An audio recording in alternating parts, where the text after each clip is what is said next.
If you've ever said, "It's fine, I eat this all the time," this video is about you. Because some of the foods that cause the most damage aren't sketchy. They're familiar, trusted, sometimes even healthy, and that's the trap. In the US, the CDC estimates foodborne illness hits about 48 million people a year, with 128,000 hospitalizations and 3,000 deaths. Globally, the WHO estimates 600 million get sick and 420,000 die each year from unsafe food, including 125,000 children under 5. So today we're doing something most top 10 videos avoid. We're ranking risk, not vibes, using the outcomes that matter. How often it causes outbreaks, how many people it infects, and how often it sends people to the hospital, or worse. And the twist is brutal. One of the most dangerous categories in America looks like health. But first, if we don't agree on what risk means, this list will feel wrong. So let's set the rules. Before we rank anything, one clean distinction. Hazard is what can hurt you. A pathogen, a toxin, a piece of metal. Risk is how likely it is to happen and how bad it gets when it does. For this list, we're using a real-world risk lens. Severity, hospitalizations plus deaths. Frequency, how often the category shows up. And scale, how many people get hit when it breaks. That's why some foods that cause giant outbreaks land high, and some foods that are terrifying but rare land lower. And one more boundary. This is acute food safety, the stuff that makes you sick fast, not chronic nutrition debates. Different topic, different math. And if a category is terrifying but rare, it might show up as a wild card, not necessarily number one. If you want the deeper breakdown of hazard versus risk and why people obsess over the wrong threats, I have a video called "You Fear the Wrong Foods." It's linked in the description. All right, rules set. Now let's meet the villains, because the foods don't matter until you know which pathogens keep putting people in hospitals.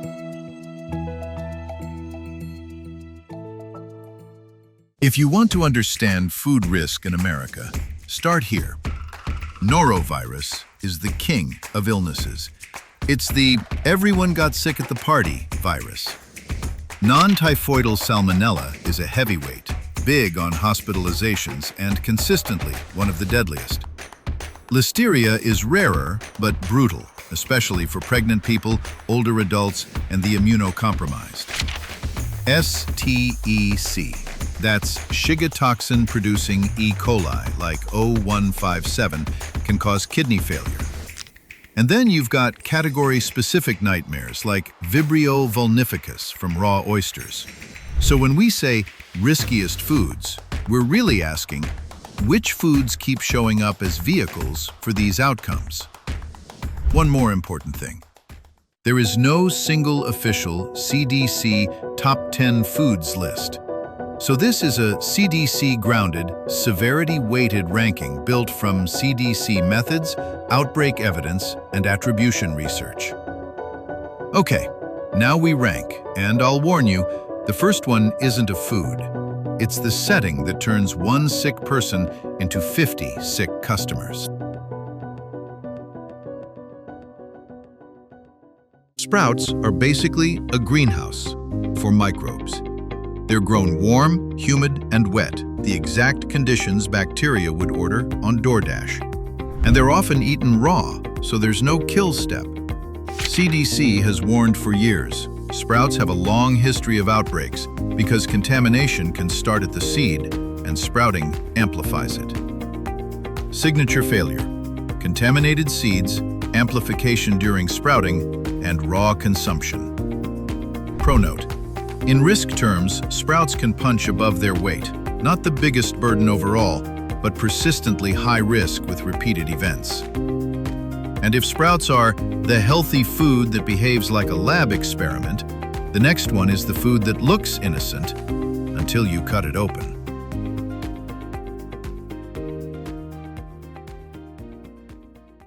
Fruits feel safe because they're fruits.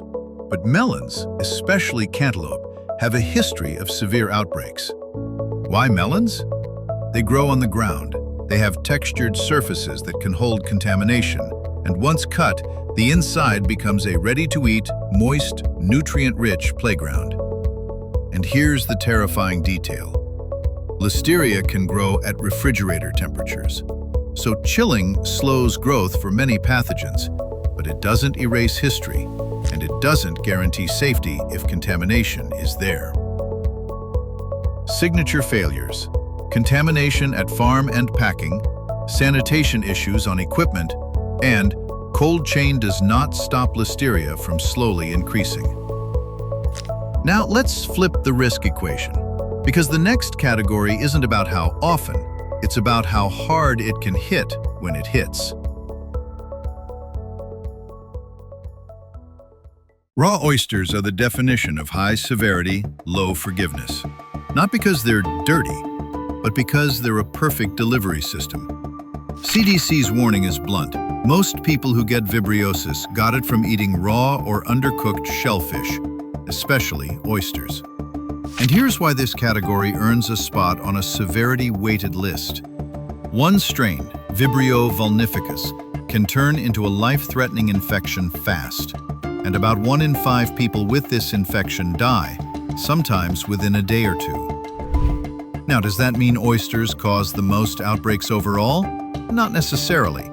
But when oysters go wrong, the downside is so steep that they can't be ignored in a hospitalizations and worst outcomes ranking. Signature failure? It's raw, no kill step, and the risk is not evenly distributed.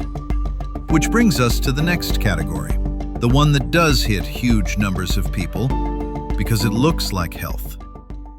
Now, here's the real punchline. Almost every outbreak you've ever seen is a failure of the same few controls. Quick checkpoint. If this just upgraded how you see food risk, subscribe and hit the bell. I turn outbreaks into usable rules. What failed, what would have stopped it, and what to do differently in your kitchen or your HACCP plan today. New episodes drop like incident reports, just with better storytelling. So let's lock in the prevention system. And if oysters are the severity wild card, the next category is the opposite. A common everyday meat where the risk spikes when cooking confidence turns into cooking guesswork.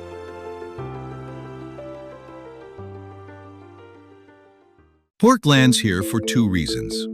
First, it appears in significant outbreak history, often salmonella in processing and distribution chains. Second, and this is the severity wildcard, undercooked meat can be a route for Toxoplasma gondii, which CDC lists among the top causes of foodborne deaths. Now, is every pork product a death trap? No, but the risk spikes when you combine undercooking, cross-contamination, and consumers treating pink as a personality trait. Signature failures: inadequate cooking, poor kitchen separation, and supply chain contamination events. Now we go to a meat where one processing step changes everything, because grinding turns a surface problem into an inside-the-food problem.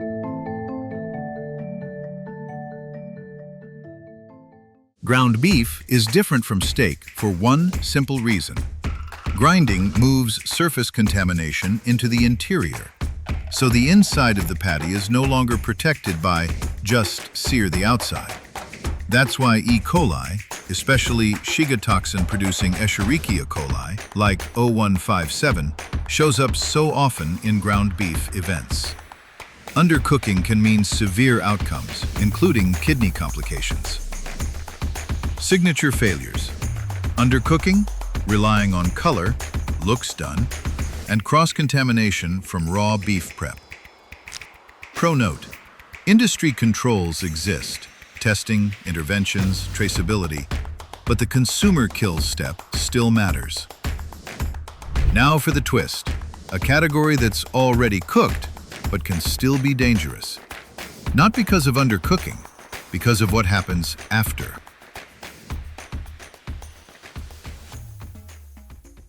Deli meats feel low risk because they're already cooked. They're sliced, packaged, chilled, and they look finished. But this category earns a high spot for one reason that food pros know too well: Listeria. Listeria is the kind of pathogen that doesn't need your kitchen to mess up cooking, because the danger isn't always undercooked. Sometimes the danger is after the cooking step, during slicing, handling, packaging, or retail deli prep. And here's the part that breaks people's brains. Listeria can grow in the fridge. Slowly, but it can grow. So time becomes a multiplier. Not your stovetop. That's why deli meats are a bigger deal for high-risk groups: pregnant people, older adults, and anyone immunocompromised. For them, this isn't a bad day. It can be hospitalization level serious. Signature failures here are very specific. Post-process contamination. The product was cooked, then got recontaminated. Slicers and deli environments that are hard to keep truly clean, and extended refrigerated storage. The "it's been in the fridge for a while but looks fine" trap. And this is where your risk lens matters. Deli meats don't need to cause the most outbreaks to be high risk. They just need to reliably show up when outcomes are severe. Now, if deli meats taught you cold doesn't mean safe, the next category is the same lesson, but with products people argue about like it's a personality test: dairy.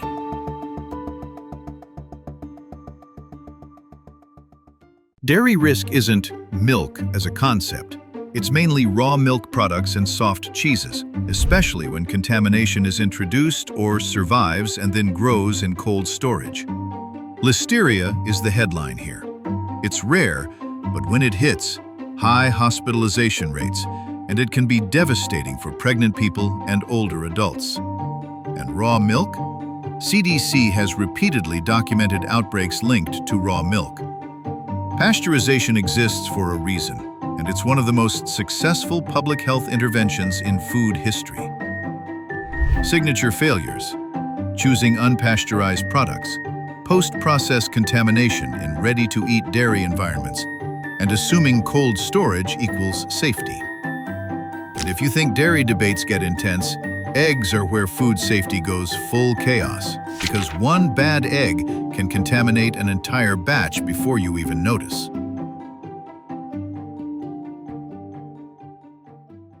Eggs are famous for a reason: Salmonella enteritidis. Historically, shell eggs have been linked to very large outbreak burdens. And eggs aren't just risky when raw, they're risky because they're used everywhere. Breakfast lines, sauces, batters, desserts, pooled eggs in food service. If you crack 30 eggs into one container, you've just built a one egg to rule them all scenario. One contaminated egg can contaminate the whole batch. Signature failures: pooling eggs without controls, undercooked egg dishes, and not using pasteurized eggs for no-cook or lightly cooked recipes. Now we leave animal foods and walk straight into the category that looks like health, tastes like health, and consistently shows up when illnesses explode. Leafy greens are a big reason why produce dominates illnesses in outbreak attribution work. They can carry norovirus via handling and Shiga toxin-producing Escherichia coli via farm/field contamination routes. The hard truth: for many leafy greens eaten raw, there's no kill step. Washing helps reduce dirt and some contamination, but it's not sterilization. And when leafy greens are contaminated upstream, water, wildlife, field conditions, your kitchen can't always clean your way out of it. Signature failures: contamination at pre-harvest level, water and environment, lack of kill step, and food service handling, norovirus amplification. And now for the category that never stops showing up, because it's common, it's often contaminated, and it spreads in kitchens like glitter with a grudge. Poultry, chicken, and turkey consistently shows up when we talk severity. Why? Because it commonly carries pathogens like Salmonella and Campylobacter, and those pathogens spread like glitter in your kitchen. One raw package, one drip, one cutting board, and suddenly your salad is participating. Also, people undercook poultry, and unlike steak, rare chicken is not an aesthetic, it's a mistake. Signature failures: undercooking, washing raw chicken, splash contamination, using the same board and utensils, and raw drips stored above ready-to-eat foods. Now, if we stopped here, you'd think this is just about what you buy. But the biggest outbreak accelerator isn't a food, it's a place. Because a safe ingredient can become a risky meal in about 12 seconds, if the wrong person touches it. Bonus scene: restaurants and ready-to-eat foods, the outbreak multiplier.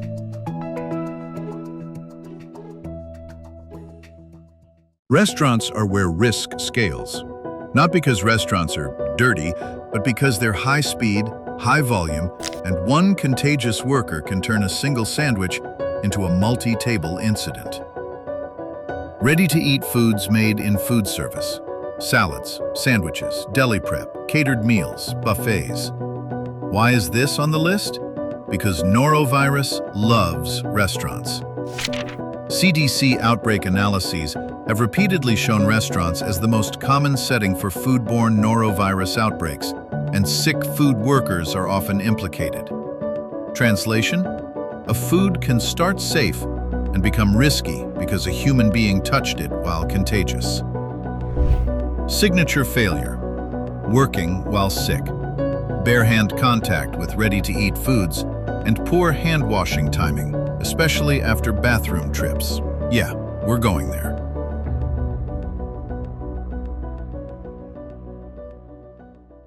And that bonus scene is why the fix isn't just avoid a food. It's building habits and systems that prevent contamination no matter what the menu is.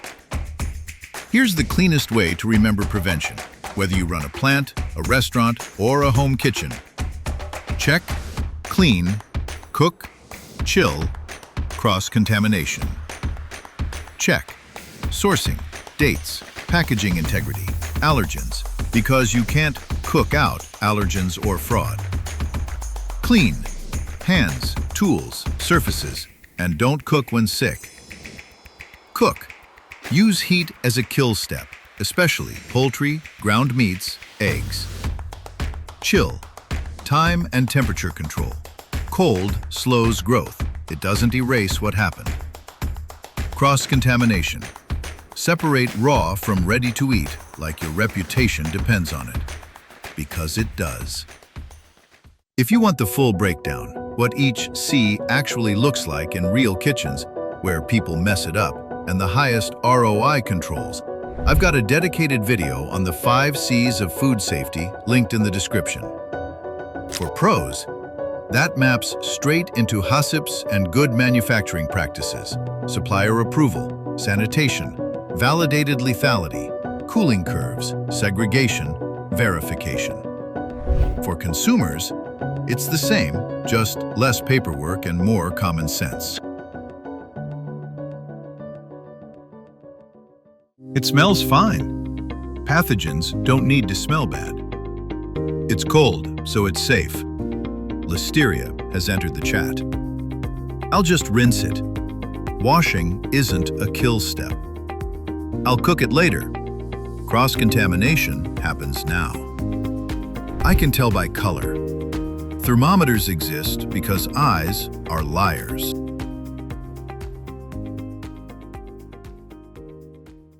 So that's the list. The 10 riskiest food categories in America. CDC grounded, severity weighted, and explained with the pathogens behind the risk. And if you take nothing else from this video, take this. Hazard isn't risk. Risk is probability times severity. So don't panic, just control the variables. Because food safety isn't about being afraid of food. It's about being smarter than microbes. And honestly, They're not geniuses. They're just consistent. And consistency is a game humans can win.